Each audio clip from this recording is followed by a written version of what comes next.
Welcome back to the Weekend with Anthony Opperman. That time again, time for our weekly wildlife segment. And last week it was a fishing segment again with Chris Dunnavant and Bo Beasley of the Virginia Fly Fishing Festival. But this week, we're going to get back to the all-inclusive nature of this segment. Chris, another special guest, actually a pair of special guests in studio with us today.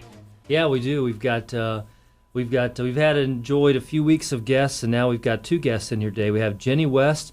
She's the executive director of the Wildlife Foundation of Virginia, and also Tom Wilcox. He's our grants coordinator for DGIF, and he's the liaison between DGIF and the Wildlife Foundation of Virginia.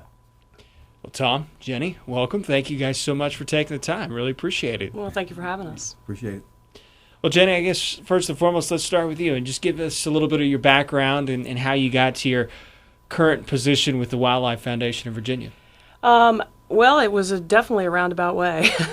I grew up in Northern Virginia and definitely in the city up there, and wasn't much of a country girl or a rural girl. And when I married my husband, who did sort of grow up in the outdoors and hunting and fishing, it was sort of if you can't beat 'em, join 'em type mentality. And I realized I was either going to spend a tremendous amount of time alone or with him out doing what he so loved to do. So it was an initiation for me when we first got married, but I really did find that I was very passionate about the outdoors, and my career took kind of a winding way to get there. I worked as an archaeologist. That's what my educational degree is in. I worked as an archaeologist for several years, and as a development director for an environmental conservation organization here in Richmond, and was offered this position as the executive director of the Wildlife Foundation of Virginia about 8 years ago, and it was really sort of a lifetime opportunity for me to combine getting a paycheck with an absolute passion of mine. So you bring up the archaeological background. I'm sure you've heard about everything going on at the old Cloverleaf Mall site. That's gotta be exciting for you. Yeah, I have. Yeah, that's pretty interesting stuff, actually. And I on the news this morning was some information about the dig that's going on up in Manhattan, same sort of thing. So it's very interesting. And Tom, how about a little bit about yourself and your involvement with the DGIF? Well, I've been part of the DGIF family now for almost 20 years, and my primary role at the game department is to pursue sources of dollars, revenue, to help move our operations and to help the biologist or the law enforcement officer or the educator to really help them do their job better. So I spend a lot of time looking for those opportunities, building those relationships, and then implementing some of those dollars throughout the agency.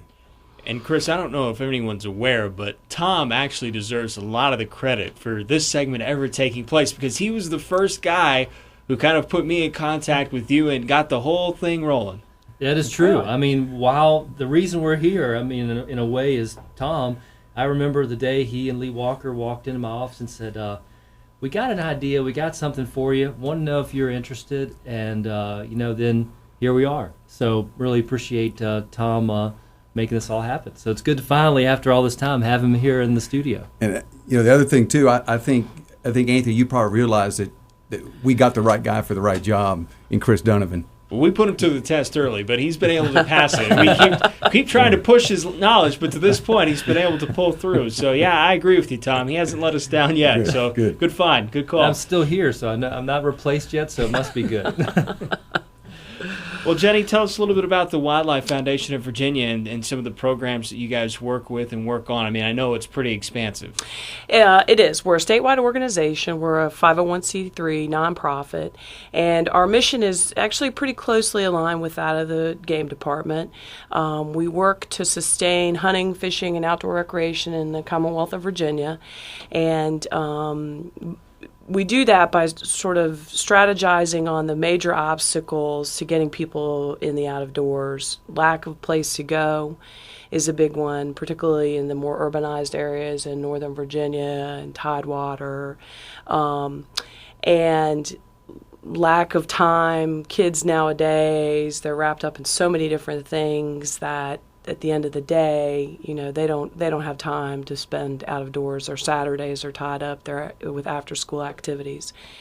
So we have a robust land acquisition program where we work in conjunction with the game department to identify pieces of property that are suitable for management for public access and complement the game department's existing wildlife management area system. And as sort of their private partner, we'll leverage private resources to try to acquire property. Our most recent acquisition was a 4,500-acre wildlife management area in the southwestern part of the state near Lexington called Short Hills Wildlife Management Area. And we came in as sort of the private partner of the game department with a little bit more flexibility to work with the property owners, and acquired it and then eventually turned it over to the department. We own 2,000 acres in Albemarle County that we manage, sort of modeled after wildlife management area. No fee public access, but it's private land. So it's pretty tightly controlled. The doors aren't wide open. We don't hunt the property 6 days a week. But anybody who wants a place to visit in Albemarle County near Scottsville is welcome to go out there. It won't cost you anything. We issue general use permits and hunting permits. And that's sort of our venue also for a lot of the special events that we do. We work very closely with the Wounded Warriors Regiment out of Quantico, the Marine Corps, on getting wounded, injured, and ill soldiers, servicemen, mostly from Afghanistan and Iraq, back out into the woods. And a lot of those activities happen on the farm in Albemarle County. We have handicap accessible hump lines out there, and then we do a lot of youth events. Again, sort of targeting the people who face the most challenges and trying to get outdoors. I want to get back to the Wounded Warriors Sure. program in just a second, but I mean, you mentioned growing up in Northern Virginia, and I spent some time up in Northern Virginia, and I mean, I think anybody who's been up through there sees the fact that it's house upon house upon house, townhouses with really no backyards, and I always kind of wondered that too, because I grew up in the middle of nowhere in Texas, and 63 acres, and just an overabundance of land, so it was certainly a little bit of culture shock going up there and seeing the fact that there's a lot of people condensed into a really small area. Just talk about some of the programs that you guys have going on, or some of the land acquisition that you guys have up there, in order to get more of these kids out and have them have nature and outdoor activities be more accessible to them. Because I can imagine, as you mentioned, that's got to be one of the more challenging areas in order to fulfill that. Well, it is, and part of the reason why it's so challenging, and it's not necessarily because there's lack of interest. I mean, I think if you look at the license sale, the hunting and fishing license sale data from the game department, it's disproportional amount of licenses are sold in Northern Virginia and Hampton Roads because of the heavily populated areas. The flip side of it is they have to travel in order to enjoy their license, their hunting or fishing license. From our perspective, it's very difficult to do much of anything in terms of land acquisition in Northern Virginia for two reasons. There just simply aren't large tracts of land left that are undeveloped that can support broad-based public access. And if they are, they're way too expensive. Yeah. And so we recognize that sportsmen and women are willing to travel to enjoy their sport. And so, for the most part, we try not to bang our head against that wall too much and look for affordable pieces of property that are within relative proximity to those more heavily populated areas or urbanized areas.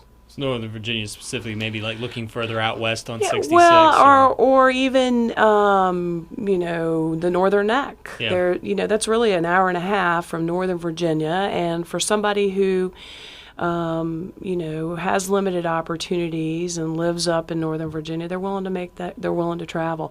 There's the new Merrimack Farms Wildlife Management Area up in Northern Virginia. It's very small. It's adjacent to Quantico. But that's really sort of been the most recent acquisition in that area, and it's just for lack of available space and affordable land. Jenny West, Executive Director of the Wildlife Foundation of Virginia, joining Tom Wilcox and Chris Dunnavant from the Virginia Department of Game and Inland Fisheries. Full house this morning here on the weekend with Anthony Opperman. And Jenny, I wanted to get back to the Wounded Warriors events that you guys have. Just talk about the rewards of that and what that means to you guys and what you're trying to accomplish. Because I have to imagine that's just got to be an incredible program. It is, and it's a really important program for multiple reasons. Obviously, the most basic is that you want to give back to somebody who's given so much on our behalf. But if you look at the demographics of a lot of the servicemen and women, they hunt, they fish, they enjoy the outdoors, and to come back from a tour overseas with injuries that prohibit you from enjoying them, and maybe it's something as relatively simple as you need a cane to in order to be mobile. You're going to find it really difficult to enjoy a wildlife management area in a hunting perspective if you can't walk very far. So the interest is there. These guys want to get back in the out of doors. It's just providing them with accessible, safe, and productive places to do so. And so not only do we conduct events on our piece of property in Albemarle County, but we work with a lot of landowners across the state. I mean, you pick up the phone and call a landowner and say, hey, I've got a couple of Marines who have some physical challenges and are looking for a place near your property to hunt. What do you think? 9 times out of 10, you're going to get absolutely bring them down. So there are a lot of opportunities on other landowners' properties across the state. But it's an important program, for many reasons. My board has really wholly supported this, and we're working with saltwater soldiers out of Northern Virginia on sort of the same kind of concept, except from the sort of the offshore or nearshore fishing end of it. And because of the same obstacles that you would face if you tried to fish offshore if you were wheelchair bound. It's difficult. It's awesome stuff, Jenny. Tom, Jenny has kind of outlined a few of the areas where her organization and the DGIF overlap, but how do you guys kind of work in concert together and balance each other out a little bit? Well, sometimes it's never good to be in the middle, but here it is good to be in the middle because I get to look to one side and I get to work with the foundation, and I look to the other side and I have the DGIF staff. So my role is to bring those common interests together and help leverage the talents from both sides, both from the foundation as well as the staff. So if the foundation has a Wounded Warrior project coming up, Jenny will reach out to me and say, I need some resources. Then I look to the other side and say, hey, can we get some assistance here to help carry this project forward and make it successful for everybody? So that's really my role, is matching up the interests. And what's great about it is the foundation and the department are on different tracks. But what we've realized is when we get on the same track together, it makes it much better because we have the different talents and gifts that are able to move projects forward, whereas by ourselves, it may have been a different outcome. Chris, any of those projects that you've been involved in?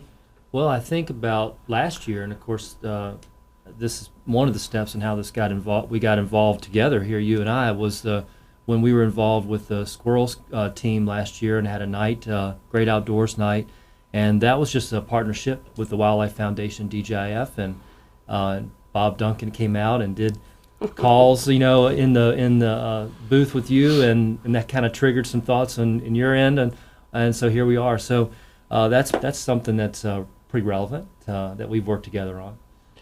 Well, Jenny, for more information about the Virginia Wildlife or the Wildlife Foundation of Virginia, where can people go and seek out that information? You can visit our website, which is www.va, as in Virginia, westwildlife.org, and there's contact information. You can contact me directly. There's information about Fulfillment Farms if you're interested in a place to recreate outdoors in a hunting, fishing capacity or in a sort of more passive capacity. Love to have folks up there. There's information on how to go about visiting the property, and there's also information on how to donate both to the foundation and to some of the joint programs that we have with the department.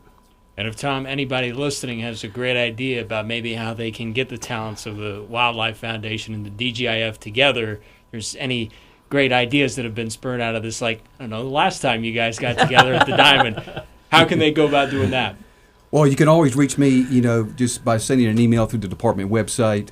The other opportunities, you can just directly reach out to me at my email, which is tom.wilcox, WILCOX, at dgif.virginia, and that's spelled out, .gov. So I'll look forward to hearing from folks if they have some ideas that we can carry forward. Chris, great job as always lining up another group of great guests. And again, what always stands out to me is the fact that everybody that you brought on at this point, passionate about what they do. I mean, people that really have an emotional investment in what they do and are willing to put in the extra time and effort, not just because it's a job and that's what they're here to do, in order to get paid, but because it's something they're truly, genuinely interested in. Absolutely. And, I say it over and over again, but the folks that take part in our resources, in our wildlife, in our hunting, our fishing resources, they're the ones who love it and want to care for it. And so that's where the passion comes out of, because they recognize that there's always forces trying to come in and change that or interfere with that. So there's a passion to preserve it, and because they want to pass it along to other people and have other people enjoy it in the same way that they do. So that's where the passion comes from. Yeah, Jenny West, Executive Director of the Wildlife Foundation of Virginia, and Tom Wilcox and Chris Dunnavant from the Department of Game and Inland Fisheries join us here on the weekend. Guys, thank you again so much. Really appreciate it. Thank you, Anthony. Thank you. You're welcome. Stay tuned when we come back here on the weekend. I'll give you my game plan for the weekend as we bring another show to a close. That's next. Sports Radio 910. The show is almost over, but the weekend is just getting started. More of The Weekend with Anthony Opperman is next on Sports Radio 910.